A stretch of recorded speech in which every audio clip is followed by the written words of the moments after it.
10 টাকা স্ট্যাম্পের উপর লিখিত দেন যে আমার জমিতে হলে কোনো আপত্তি নেই। এবার চাকরি তো মানুষকে দেয় না, চাকরি মানুষকে জোগাড় করে নিতে লাগে। একটা প্রধানের ক্ষেত্রে চাকরি দেওয়া সম্ভব কি? কোনো মতে সম্ভব না। এবার উনি যেটা হচ্ছে মানুষের সামনে বলে বেড়াচ্ছে যে চাকরি হবে তারপরে আমি সেন্টার করতে দেবো। চাকরি কোনোদিন মানুষ করে দেয় না। অঙ্গনারী হোক, আচিরি হোক, যে কোনো চাকরি হোক, মানে নিজেকে পরীক্ষা দিয়ে নিতে থাকে।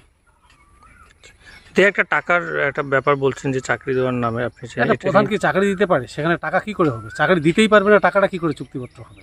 সেটা কি কোনো লিখিত হয়েছিল আপনি যখন প্রধান ছিলেন? হ্যাঁ, জমিটা যখন দিয়েছিল তখন একটা লিখিত হয়েছিল যে হ্যাঁ ওনার জমিতে সাবসেন্ট এটা হবে, একটা উনি স্বীকারোক্তি দিয়েছেন। সেটা কি আছে আপনার কাছে? না, আমার কাছে নেই, আমি তো বিডিও অফিসে জমা করেছি। চাকরি তো এই যে মানুষকে মানুষ লোভে ঘুরে। এবার বিজেপিরা কী লোভ দিয়েছে আমি সেটা জানি না। মেন কথা হচ্ছে যাতে উন্নয়নকে স্তব্ধ করা যায়, তার জন্য হচ্ছে বিজেপি আমাদের যে পশ্চিমবাংলার বিরোধী মেম্বার আছে তিনিও ঘোর বিরোধিতা করেন উন্নয়নের ক্ষেত্রে।